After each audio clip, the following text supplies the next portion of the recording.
En 3 ans, 11 scientifiques, ingénieurs et militaires américains sont morts ou ont disparu. Et aujourd'hui, le FBI cherche à savoir si certaines de ces affaires sont liées. On a un ingénieur principal du laboratoire spatial de la NASA, 2 employés du laboratoire qui a construit la première bombe atomique, un général de l'US Air Force disparu un matin sans laisser de traces. En quelques mois, Internet s'enflamme. Très vite, certains y voient une série de morts liées au dossier OVNI. D'autres dénoncent une théorie du complot construite de toutes pièces. Alors, j'ai repris les 10 dossiers qui restaient, un par un. Au départ, je cherchais pas cette histoire. Je travaillais sur une autre vidéo. Une vidéo sur la mort d'un homme. Un homme que beaucoup d'entre vous connaissent peut-être. Une figure bien connue dans les cercles qui s'intéressent aux ovnis, à la divulgation, au mystère et au complot. Il était mort quelques semaines plus tôt et les discussions autour de sa mort ne s'arrêtaient pas. Cet homme s'appelait David Wilcock. La conclusion officielle, c'est un suicide. Elle repose sur plusieurs éléments documentés, comme une dépression connue, des difficultés financières sérieuses, mais son dernier message publié, posté la veille, continuait d'alimenter les discussions.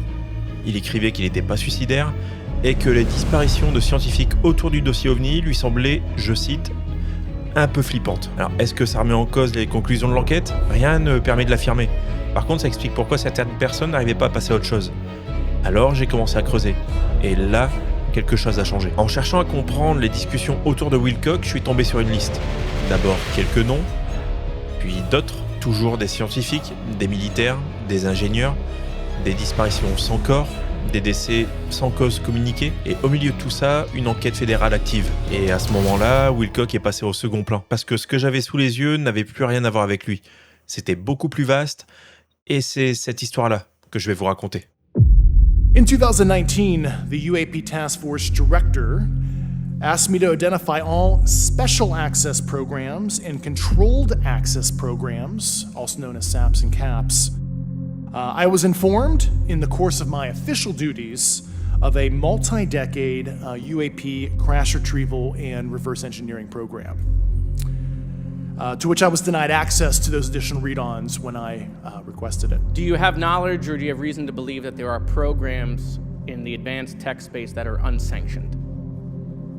Yes, I do.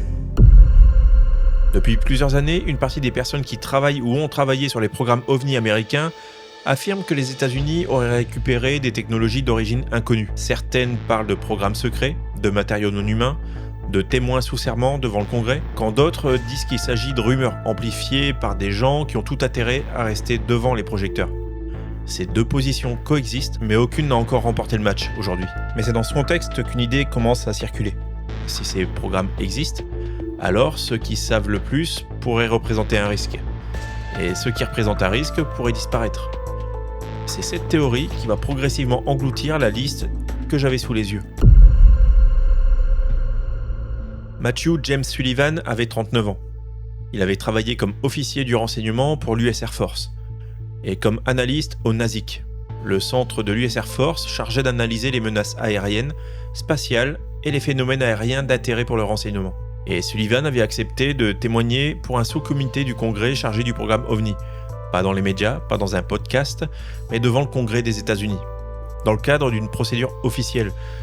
Mais ce qu'il avait à dire, on ne le saura jamais. Ce qu'on sait, c'est qu'il avait une date de prévue, un dossier préparé et un accord formalisé. Mais le 12 mai 2024, Matthew Sullivan est retrouvé mort chez lui à Falls Church, en Virginie. La cause officielle, une overdose accidentelle, un cocktail fatal d'alcool, d'anxiolytiques, de relaxants musculaires et d'antidépresseurs. Le représentant républicain Eric Burlinson, celui-là même qui avait travaillé avec Sullivan pour sa déposition, saisit le FBI, parce qu'il décrit les circonstances de sa mort comme, je cite, soudaines et suspectes. Et c'est précisément là que commence le problème. Pas parce que ça prouve quoi que ce soit, mais parce que cette case, elle est vide. Et ce qu'il avait à dire, on l'entendra jamais. Et ça va devenir le point de départ de tout ce qui suit. Maintenant, est-ce que ça prouve quelque chose ? Ben, pas du tout. Des gens meurent d'overdose tous les jours aux États-Unis. Et une mort suspecte aux yeux d'un élu n'est pas une mort suspecte aux yeux d'un médecin légiste. Parce que si vous êtes venu ici en espérant que je vous annonce qu'on a trouvé la preuve d'un complot d'État, vous allez devoir patienter un peu. Peut-être jusqu'à la fin de la vidéo, peut-être indéfiniment, parce que c'est pas ce qu'on fait ici. Ce qu'on fait, c'est regarder les faits comme ils sont. Et les faits, dans le cas de Sullivan, ressemblent plutôt à ça. Un mec avait des informations classifiées sur le programme OVNI, mais il est mort quelques semaines avant de les partager. En vrai, on savait pas ce qu'il allait dire, et on le saura probablement jamais. Ce qu'on sait, c'est que son nom n'est pas le seul sur la liste. C'est la question que je me suis posée en premier. Parce qu'une liste qui circule sur Internet, c'est souvent une liste qui grossit trop vite. On rajoute un nom, puis un autre, et un troisième, et au bout d'un moment, la liste en dit plus sur ceux qui l'ont construite que sur les personnes qu'elle contient. Alors, j'ai regardé chaque cas séparément. Carl Grillmer avait 67 ans. Il était astrophysicien à Caltech et partenaire du JPL, le laboratoire de propulsion de la NASA, celui qui envoie des sondes sur Mars depuis 60 ans. Mais le 16 février 2026, il est abattu devant chez lui, dans une zone rurale au nord de Los Angeles. Un suspect est rapidement interpellé. Il s'agit de Freddy Snyder, un homme vivant à proximité de Carl Grillmer. Les enquêteurs découvrent qu'il s'était déjà introduit sur la propriété de l'astrophysicien quelques semaines auparavant, avant d'être arrêté par la police. Et le jour du drame, il se rend à nouveau à son domicile et ouvre le feu. Et même si les circonstances du meurtre sont rapidement établies, le mobile exact, lui, n'a jamais été clairement déterminé. Nuno Loureiro n'était pas un simple chercheur parmi d'autres. C'était le directeur du centre de recherche sur le plasma et la fusion du MIT. Des domaines qui, plus tard, alimenteront certaines spéculations autour de technologies de propulsion avancées du type OVNI. Et le 15 décembre 2025, il est tué par balle devant chez lui à 47 ans. Le même tireur avait, quelques heures plus tôt, déjà ouvert le feu à l'université de Brown, faisant 2 morts sur le campus et 9 blessés. Et ce mec, c'était Claudio Manuel Neves Valente, un ressortissant portugais, ancien doctorant à Brown et ex-assistant d'enseignement au Portugal. Et il serait passé à l'acte sur un fond de profonde frustration personnelle et professionnelle d'après les conclusions de l'enquête du FBI. Son corps sera finalement retrouvé 2 jours plus tard et selon les autorités, Valente se serait donné la mort avec son arme. Voilà pour ces 2 premiers cas. Sur le papier, les explications des autorités sont plutôt solides. Pourtant, l'absence de mobile dans l'affaire Grillmer et la mort de Valente seulement 2 jours après les faits continuent d'alimenter les interrogations. Et c'est probablement aussi pour cette raison que ces 2 hommes ont fini par rejoindre cette liste. Et je sais que certains d'entre vous trouvent que je commence par les moins intéressants. Et vous avez raison. C'est exactement ce que je fais, parce que si je commençais par les plus troublants, vous écouteriez tout ce que j'ai à dire après avec ce filtre. Et c'est précisément ce genre de truc qui transforme une liste en théorie du complot. Donc on commence par enlever ce qu'on peut enlever, et ce qui reste, c'est ce qui devient vraiment intéressant. Du coup, maintenant, il nous reste encore 8 cas, avec des zones d'ombre variables, des causes non communiquées, des corps introuvables et des chronologies troublantes. Et je vais vous les présenter dans l'ordre où ils deviennent de plus en plus difficiles à expliquer. Michael David Hicks avait 59 ans et 25 ans de carrière au JPL. Ouais, le même JPL où Grillmer travaillait. Et là, on commence à comprendre pourquoi certains ont relié tout ça. Il avait participé d'ailleurs au programme DART, la mission qui a dévié un astéroïde pour la première fois de l'histoire. L'impact de DART sur Dimorphos est un événement scientifique d'ampleur mondiale. Mais il meurt le 30 juillet 2023. Et la cause officielle n'est pas rendue publique. Mais sa fille, elle, a déclaré publiquement qu'elle ne voyait aucun lien avec les théories qui circulaient. Elle a mentionné des problèmes de santé connus. Maintenant, je vous ai donné les 2 informations. Il n'y a aucune conclusion à en tirer. Juste un fait. 3 ans après sa mort, la cause n'a toujours pas été rendue publique. Et ça laisse une case vide. Frank Maywald, lui, avait 61 ans. Il était ingénieur principal au JPL. Encore une fois, le même que Hicks et Grillmer. Il meurt le 4 juillet 2024. Et encore une fois, la cause officielle n'est pas rendue publique. Donc on a 2 morts au JPL avec 2 causes inconnues du grand public, à 11 mois d'intervalle, avec aucun communiqué de presse pour aucun des 2. Et je vais vous dire ce que j'ai pensé en découvrant ça. Je me suis dit, ouais, c'est chelou, mais c'est probablement une coïncidence. Les gens meurent partout et le JPL compte des milliers d'employés. Et à force d'y penser, je me suis quand même dit, 2 fois de suite, dans le même labo, en moins d'1 an, ouais, c'est quand même vraiment chelou. James Tony Moffat avait un parcours un peu particulier. Ancien pilote militaire, il était également ingénieur en aéronautique. Et après sa carrière dans l'armée, il rejoint la NASA au Johnson Space Center, où il participe à plusieurs missions liées à l'ISS. Il poursuit ensuite sa carrière dans l'ingénierie et la recherche aérospatiale, et fonde même sa propre entreprise dans le secteur. Bref, son profil ne se résume pas vraiment à celui d'un pilote. Moffat avait passé une bonne partie de sa carrière au cœur de l'industrie aérospatiale américaine. Et le 17 avril 2026, il décolle avec sa famille à bord d'un Mooney M20, un petit avion monomoteur.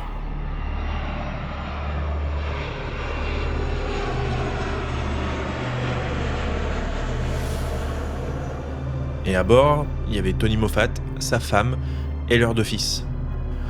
L'avion s'écrase lors d'une escale technique en Caroline du Sud en lisière de piste. Résultat des comptes, ils sont morts tous les 4. Et l'enquête du NTSB est en cours.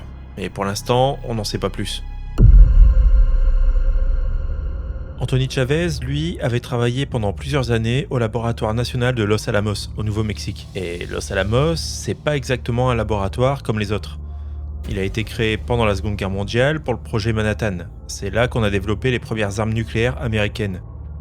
Et aujourd'hui encore, le site travaille sur des domaines extrêmement sensibles, comme la physique nucléaire, les matériaux, la technologie de défense et le maintien de l'arsenal nucléaire des États-Unis. Mais il y a une nuance importante. Contrairement à ce qu'on pourrait croire en voyant son nom apparaître dans cette liste, Anthony Chavez n'était pas l'un des scientifiques du laboratoire. Il y occupait un poste technique, notamment dans les systèmes de chauffage et de climatisation, avant de prendre sa retraite en 2017. Alors évidemment, avoir travaillé à Los Alamos suffit à rendre son nom intéressant dans une histoire comme celle-là, mais ça permet pas pour autant d'affirmer qu'il avait accès aux recherches sensibles qui étaient menées. Il disparaît en 2025. Il est parti à pied, sans explication connue. Pour les autorités, il n'y a aucune trace de crime. Il a simplement disparu. Au moment où je monte cette vidéo, je suis tombé sur une information que j'avais pas quand j'ai écrit le script concernant Anthony Chavez. Un de ses amis a déclaré aux enquêteurs qu'il collaborait avec un scientifique de Los Alamos sur des questions de physique quantique, et spécifiquement sur le fait qu'une matière peut exister à 2 endroits simultanément.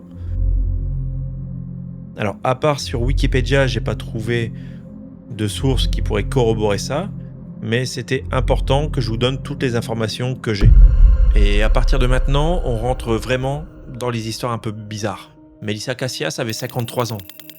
Elle aussi travaillait au laboratoire national de Los Alamos et elle disparaît le 26 juin 2025, 7 semaines après Anthony Chavez, dans la même ville, et elle bossait au même labo.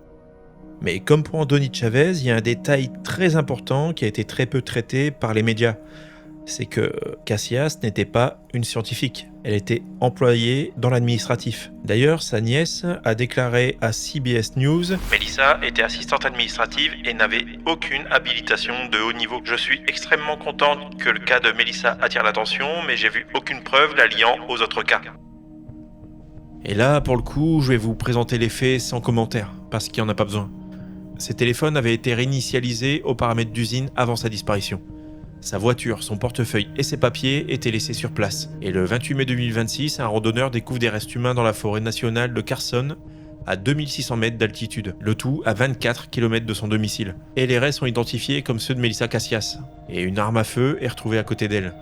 Le corps, selon les informations transmises à la famille par un enquêteur privé, était squelettisé, adossé à un arbre, et une blessure par balle était présente à la tête. Et les téléphones étaient réinitialisés, les équipes avaient déjà cherché dans cette zone, on était à plus de 20 bornes de chez elle, et surtout, Anthony Chavez est toujours porté disparu dans la même ville et il bossait dans le même labo. Les autorités n'ont pas établi de lien entre les 2 cas, mais du coup, c'est une coïncidence ? C'est possible, mais pour l'instant, on peut pas écarter que les 2 cas sont liés.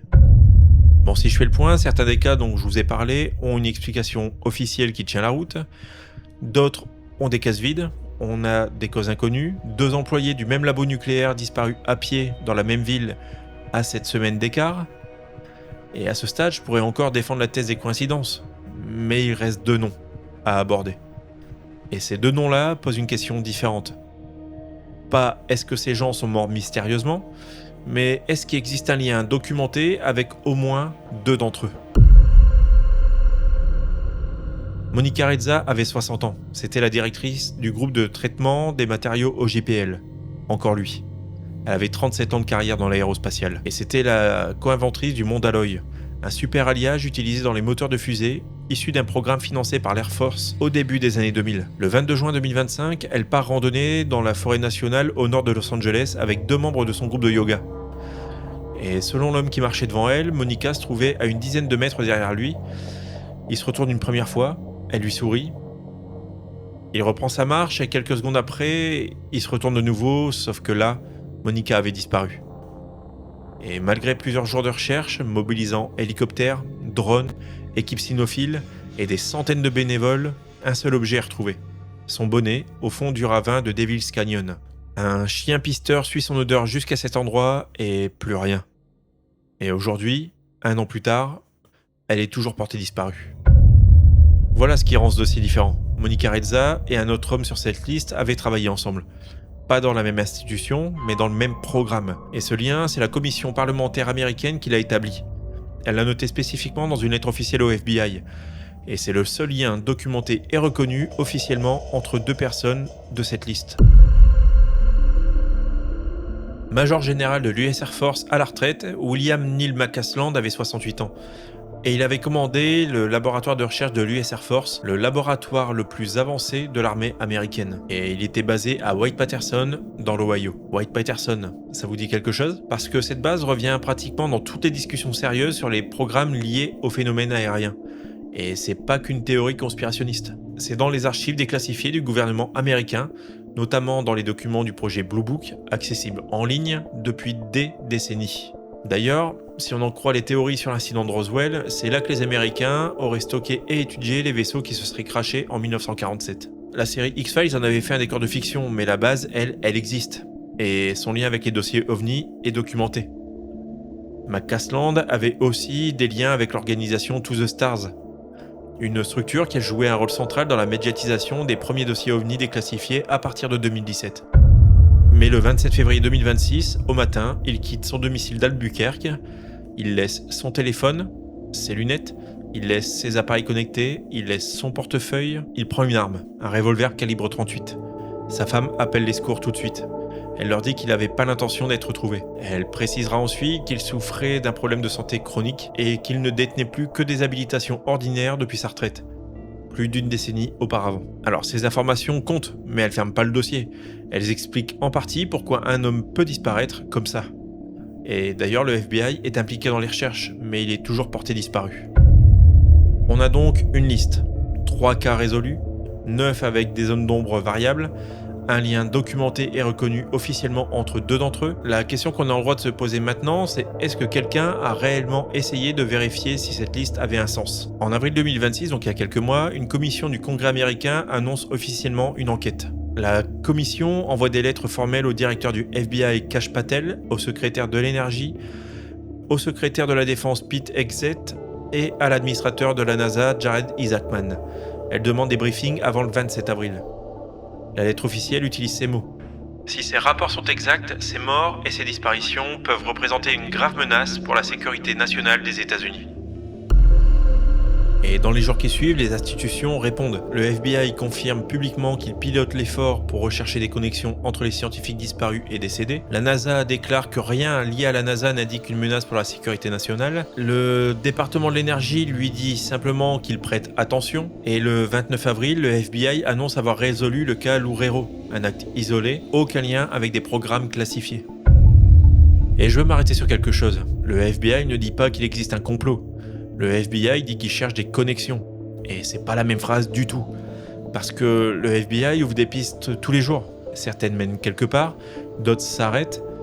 Et ce qu'on sait dans ce cas précis, c'est que le bureau a jugé que les éléments disponibles justifiaient une recherche active. Et ça prouve rien. Mais c'est pas rien non plus. Maintenant, on a aussi Luis Elizondo, un ancien agent du renseignement militaire américain, qui est l'un des visages publics les plus connus sur la question des ovnis depuis 2017. Et lui déclare avoir personnellement parlé avec plusieurs personnes figurant sur cette liste, sur le sujet des ovnis et de leur travail dans le domaine. Il dit aussi être au courant d'autres individus qui figurent pas sur la liste publique. Et je suis désolé, mais c'est pas une preuve, c'est juste la déclaration d'un mec qui a tout intérêt à rester devant les projecteurs. Par contre, c'est aussi celle d'un ancien agent avec un accès à des cercles que la plupart d'entre nous n'approchent jamais. Et ces deux choses sont vraies en même temps, donc. Et pour finir, Donald Trump a été interrogé publiquement. Il a dit qu'il avait entendu parler de ces affaires et que ce serait terrible si ces affaires étaient liées et qu'il allait regarder ça. Voilà, maintenant, en moins de 8 semaines, une liste qui circulait sur des forums spécialisés s'est retrouvée dans la bouche du président des États-Unis. Et ce trajet-là, d'un Substack à la Maison-Blanche, en 8 semaines, est en lui-même quelque chose qui mérite d'être regardé. Alors pourquoi cette liste inquiète autant le FBI? C'est la question que le titre de cette vidéo a promise. Et voilà ce qu'on peut affirmer aujourd'hui. On a bel et bien une liste qui existe. Elle regroupe 11 personnes mortes ou disparues entre 2023 et 2026. Elles avaient toutes travaillé dans des domaines sensibles, le spatial, le nucléaire, la défense, sauf Wilcock qui était ufologue. Parmi ces 11 cas, au moins 3 ont des explications solides et documentées, Grillmer, Loureiro et Wilcock. Parmi les 8 restants, les zones d'ombre sont variables, certains ont des causes non communiquées, d'autres ont des chronologies troublantes. Un seul lien documenté et reconnu officiellement existe entre 2 d'entre eux, Reza et McCasland. Des élus américains ont jugé que cette liste était suffisamment sérieuse pour saisir officiellement le FBI, la NASA, le département de l'énergie et le département de la défense. Et le FBI a confirmé chercher des connexions entre ces affaires. Et voilà la phrase qui devrait clore la question du titre. Le FBI s'intéresse à cette liste parce qu'il existe suffisamment de similitudes entre ces profils sensibles pour justifier qu'on vérifie qu'il y ait des connexions réelles. Pas parce qu'il a trouvé une preuve, mais parce que son travail, c'est justement de regarder là où les autres hésitent. Est-ce que ces connexions existent réellement ? Ça, on le sait toujours pas. Mais Internet s'est enflammé et a rapporté tout ça aux ovnis et à des potentiels programmes secrets qui s'y rapprochaient. Et je dis pas que c'est faux, mais je pense qu'il faut pas non plus tirer de conclusion à la volée. Oui, c'est chelou. Mais pour l'instant, le fait que ce soit étrange, c'est la seule conclusion qu'on ait. Et j'aurais pu vous raconter cette histoire autrement. J'aurais pu ne garder que les cas troublants. Passer sous silence la fille de Michael X, oublier de préciser que McCasland ne détenait plus d'habilitation sensible, retirer les 2 dossiers résolus pour que la liste paraisse plus cohérente, ça aurait fait une meilleure vidéo, dans le sens où ça aurait été plus tendu, plus propre et plus efficace pour vous convaincre. J'aurais aussi pu appuyer sur le rapport aux ovnis, en fantasmant sur un programme de recherche secret qui existe peut-être pas. Mais ça aurait pu être une enquête, ça aurait été un réquisitoire. Au début, je voulais comprendre pourquoi certaines personnes parlaient encore de David Wilcock. Mais maintenant, je suis même plus certain que ce soit vraiment le sujet. Parce que la vraie question, c'était peut-être pas est-ce qu'il y a un lien entre ces 11 personnes. La vraie question, c'est peut-être pourquoi cette liste est arrivée jusqu'au FBI.